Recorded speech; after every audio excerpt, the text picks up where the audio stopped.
우리보다 먼저 떠날 동물을 사랑할 때 어쩔 수 없이 타협해야 하는 것이 이별의 순간이다. 하지만 우리가 사랑하다 떠나보낸 동물들은 우리가 알지 못하는 세상에서 더욱 찬란한 사랑으로 존재한다. 세상에 우연이란 없다.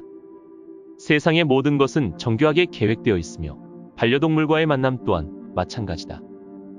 인간과 동물은 서로에게 중요한 것을 가르치고 배우는 삶의 동반자로서 만난다. 이별 또한 배움을 위한 아주 큰 장치일 뿐이다.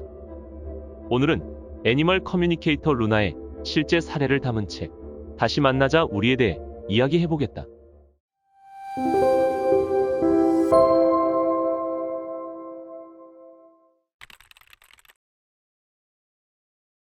9살 골든 리트리버 조이의 이야기이다.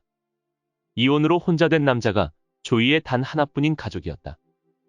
그는 이혼 당시 재산 분할로 큰 스트레스를 받은 상황이었고 장시간의 다툼과 협상 끝에 조이만 가질 수 있게 되었다. 조이는 당시 4살이었고 그는 다시 삶을 꾸려가기 시작했다. 그동안 재혼의 기회가 한 번 있었으나 상대방은 걔를 싫어하는 사람이었다. 그는 조이를 버릴 수 없었다. 조이는 그와 단둘이 살아오던 5년 동안 이제는 9살 노견이라는 타이틀을 얻었다.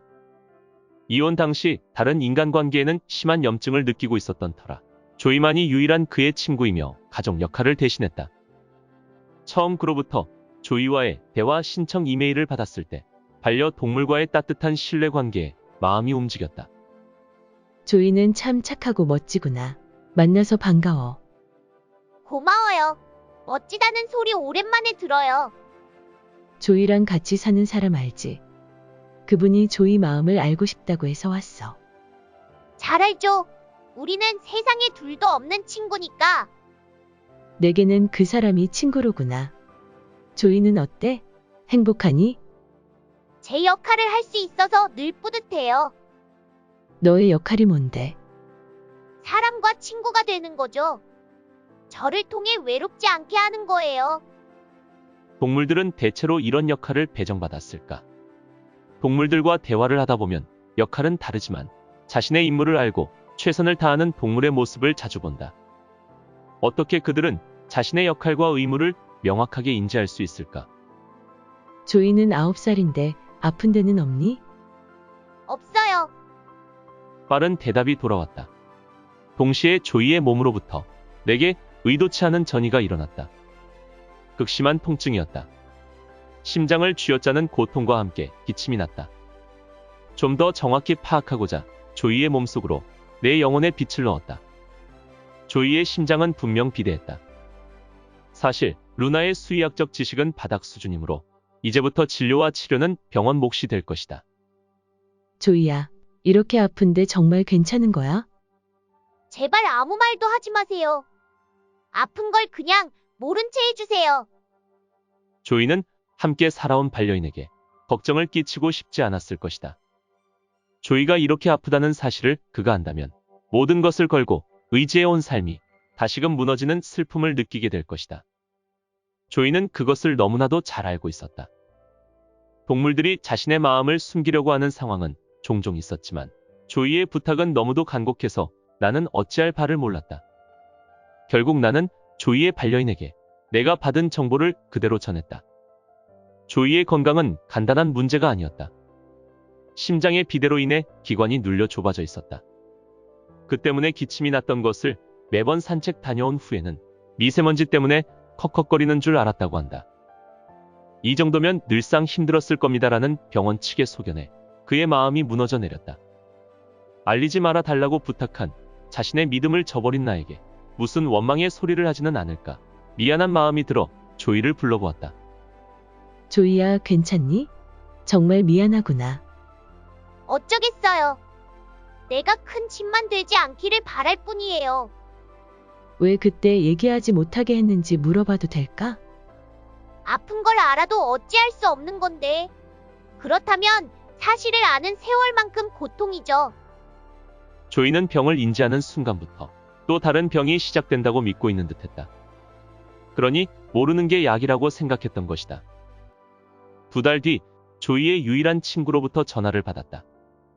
조이와 함께 저녁 산책을 다녀왔고 맛있는 저녁을 같이 먹었고 평소와 다름없이 거실에 누워 있다가 그렇게 평화롭게 세상을 떠났다고 했다. 동물들은 남은 가족들이 슬픔과 후회 속에 머물러 있기를 바라지 않는다. 오히려 인간과는 정반대의 양상을 보이는 것이 동물들의 영혼이다. 충분한 사랑을 받았으므로 행복했고, 겨울날 눈밭에 뛰놀던 기억이 즐거웠고, 최선의 선택을 해주어서 고맙다고 말한다. 그래서 더 이상 슬픔에 빠져있지 않기를 바라고 가족들의 행복만을 기원한다. 나는 실종 동물 교감 신청을 받지 않는다. 그런데 어느 날 하나의 이메일을 받았다. 자신의 아버지가 아무 언질도 없이 시장에서 강아지 파는 아줌마에게 삼돌이를 줘버렸는데 꼭 다시 찾으러 가겠다고 메시지를 전해달라는 사연이었다. 나는 사진을 받고 삼돌이의 영혼과 대화를 시도했다. 삼돌아, 삼돌이 맞니? 와, 아줌마가 하고 있는 진주 목걸이 예뻐요. 내 목걸이가 보이니? 네, 예뻐요. 누나한테 주고 싶어요. 삼돌아, 먼저 물어야 할 것들이 있어. 삼돌이는 지금 다른 주인을 만났니? 농장 지키게 한다고 어떤 분이 데려갔다던데. 아니에요. 거짓말이에요. 개 파는 아줌마가 그냥 저를 버렸어요. 그분은 너를 돈 주고 산 거 아니었니? 아닐걸요. 제가 신경질을 냈더니 그냥 저를 버렸어요. 내가 무슨 잘못을 했길래? 거기서 살기 싫어서 사람들을 좀 위협했어요. 그럼 넌 지금 떠돌아다니는 거야? 누나가 너를 애타게 찾고 있어. 우린 만날 수 없는데. 실은 저 죽었어요. 여기는 딴 세상이에요. 어쩌다 그렇게 된 거니? 누나가 꼭 찾겠다고 했는데. 괜찮아요. 그냥 얘기하면 돼요. 죽었다고. 어떻게 얘기해야 하니? 누나는 그 슬픔을 감당하지 못할 텐데. 감당해야 하니까 제가 죽은 거예요. 거기서 배우는 게 있으라고. 누나가 뭘 배워야 하는데? 이번에는 사랑이요. 책임지는 사랑을 배워야 해요. 끝까지 책임지는 사랑을 배워야 하는 거여서 제가 떠난 것뿐이에요. 너를 시장 아줌마한테 보낸 아빠도 너 보내고 많이 우셨대.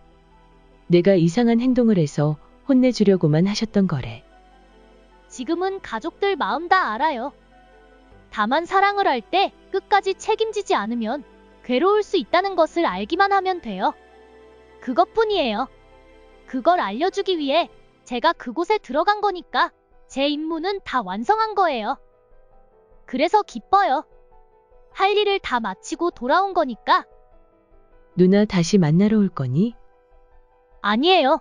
누나와의 인연은 이걸로 끝이에요. 배울 거 다 배웠으니까 더 미련을 가질 이유가 없어요. 누나는 알아들을 거예요. 나는 아름다운 영혼 하나가 임무 수행을 마친 기쁨에 들떠있는 것을 보았다. 가끔 우리는 기나긴 방황의 시간을 보내다가 일순간에 모든 상황을 통찰하게 되기도 한다. 그로써 상황은 종식되고 마음은 평화로워진다.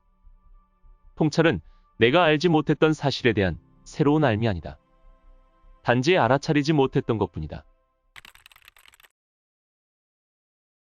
하얀 진돗개 미니는 중국 음식점 마당에서 살고 있었다. 미니의 행동 반경은 1m짜리 목줄이 전부였다. 미니는 식당의 잔반 처리를 도맡아 했다. 그러는 동안 미니의 뇌와 장기는 치명적인 위험 요소들의 무방비 상태로 공격당했다. 미니의 마음을 듣고 싶다고 연락해온 반려인은 새내기 대학생이었다. 기숙사 생활을 하고 있는 터라 예전처럼 미니를 자주 볼 수 없다고 했다. 어느 주말 그녀가 집에 내려갔을 때 미니는 전에 없던 공격성을 보였다. 병원에서는 나트륨 과다 섭취로 인해 뇌에 이상이 온 것 같다고 했다. 수의사는 치매라는 진단을 내렸다. 동물들이 보이는 전에 없던 행동들은 분명히 어떤 이유가 존재한다. 나는 미니를 직접 만나러 갔고 대화를 시도했다. 미니, 몸은 괜찮아? 기분은 어때? 기분도 좋고 몸도 편하고 더 이상 바라는 게 없어. 지금 아줌마 옆에 있는 사람 알지? 햄이 잘 알지. 귀가 아프도록 들은 이름이니까. 루나는 그때까지 그녀의 이름을 알지 못했다. 온라인에서 통용되는 닉네임으로 서로를 불렀기 때문이다. 그녀는 미니를 통해 자신의 이름을 알게 되자 놀라워했다. 미니야, 내가 몸이 아파서 전에 없던 행동을 한다고 들었어. 나는 곧 하늘나라에 갈 거니까 그걸 준비하는 거야. 하늘나라? 그게 무슨 소리니? 가끔 내가 갈 곳을 다녀와. 내가 떠날 때는 누구누구가 함께 했으면 좋겠다고 생각해서 미리 부탁을 하기도 해. 그런 걸 하고 다니느라 바빴던 거야. 넌 아직 살아있는 몸이잖아. 그런데 어떻게 거길 다녀올 수 있어? 아직 경험이 더 필요하군. 세상은 이게 다가 아니라고. 너는 임시로 영혼들의 세계를 다녀올 수 있다는 얘기니? 정신이 나가 보이겠지만 난 준비를 잘하고 있는 거야. 가족들에게 걱정 말라고 전해. 그럼 지금까지 어떤 준비를 했니? 내 가족들을 다 만났어. 나랑 같이 태어난 강아지들. 걔네는 다 죽었거든. 내 가족들이랑 어느 길로 갈 건지 결정을 해두었어. 그들이 기다리고 있으니까 나도 여기서 더 미적거릴 필요는 없지. 그럼 넌 언제 떠나니? 두렵진 않니? 곧 떠날 거야. 걔 몸이라면 두렵지. 하지만 나는 영혼이 왔다 갔다 하니까 두려울 것도 없어. 혜미한테 이것만 전해. 난 곧 떠나니까 놀라지 말라고. 미니의 말에 의하면 인간들이 치매라고 부르는 질병의 양상을 보이기는 하지만 그것은 자신의 영혼이 세상을 떠날 준비를 하느라 바쁜 거라고 했다.